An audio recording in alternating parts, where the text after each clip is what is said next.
Is flight risk any good, or are you at risk at watching a really bad movie?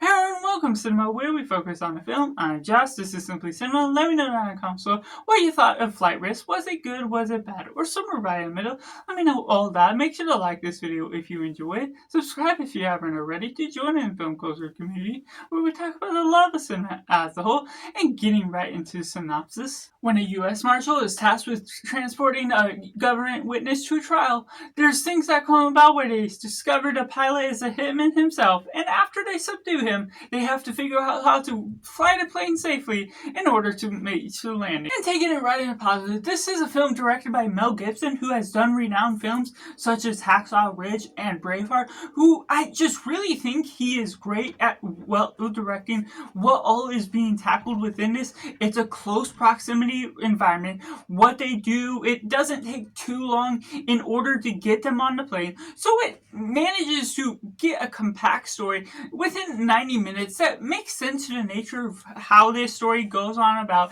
It's not extensive runtime, so it has its wits in order to really tackle certain ideas, take on the action with great camera movements, everything that's going on in the close proximity. There's different twists and turns throughout. There's good acting. What we get out of the performance of McKenna Doherty, Topher Grace, and Mark Wahlberg are all suffice to the nature of what this story is all asking of them, managing to create this heightened environment, this close proximity that really builds upon the elevation that they're taken up into.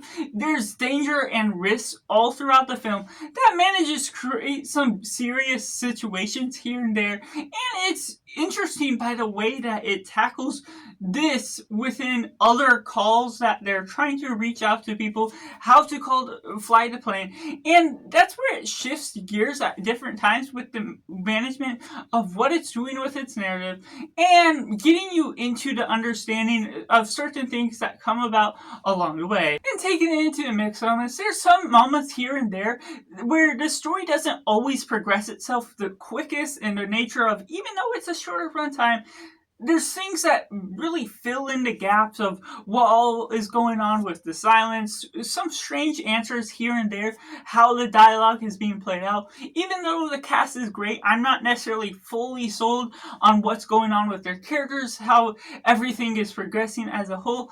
I'm sure there's certain things that build this element of disbelief that you can still be able to watch and enjoy the film for what it is.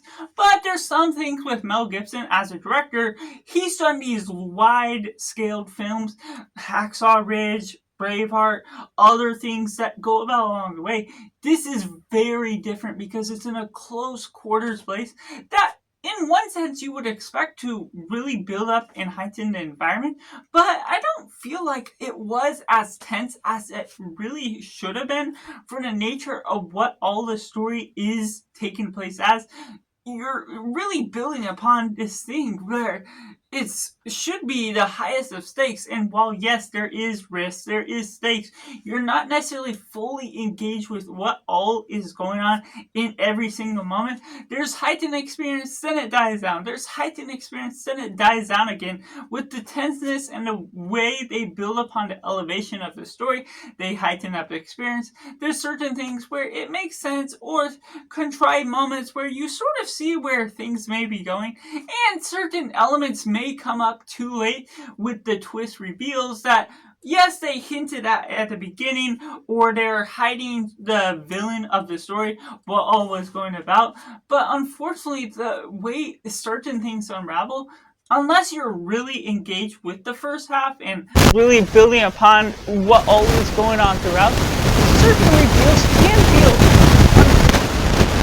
as big as you would want them to. Because if you're not as much engaged with what's all going on, like I kind of was, unfortunately, it's a little bit of a misfire to where, yes, you're satisfied with certain reveals, how things play out, but it can end in an abrupt note at different times. But taking it into the negatives, Flight Risk is unfortunately not hitting the benchmark to create as captivating of a thriller than it thinks it is, just with the way that it sucks you out into this elevation that really could get you lost, could get you claustrophobic from the tight plane that they're taking you up into, but the environment is remaining the same. There's not really a ton of tension here and there throughout what you could do with all the action within this airtight space.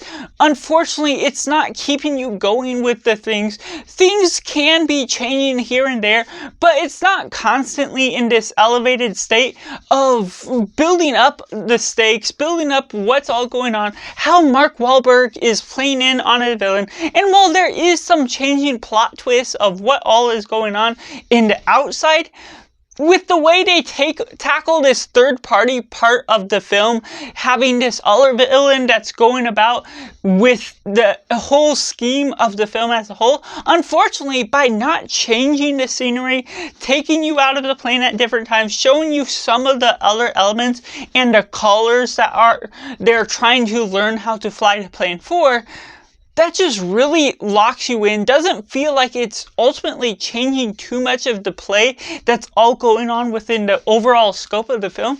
That really takes it back a notch for the nature of what you're all building on with the tension that just feels like it's in a stagnant state that doesn't really build upon its own narrative. So you're sort of locked and limited into what you can do with all of these characters you're following, and you're even less so familiar with all of those that they're calling in, everything that's going on with the overall scope of the scheme that's going on in the background, everything you're not seeing. It shows you so much of what you're missing out on, and even taking it into the plane itself with all the characters you're following, there's just certain things that you're not getting out of the characters, or certain tropes that are going about where I kind of expect a certain character to come out in the way it is. So you're sort of almost trapping its own self into the place where it needs to be trying to do something different, but that different thing is exactly what I kind of expected out of it once certain things come into play, once certain characters get put in certain positions in order to not fully endanger the main protagonist because they could get killed off easily. But unfortunately, that's where it just ultimately comes to a halt, even though you're taking it to a high elevation, this locked and loaded claustrophobic area that's stuck in this airplane throughout the whole ride. But in order to protect everything that this film wants itself to be, it limits itself also at the same time. So that's just my personal review for Flight Risk with a half rate of simply 5 out of 10. Let me know down in the comments below what you think of Flight Risk. Was it good? Was it bad? Or somewhere right in the middle?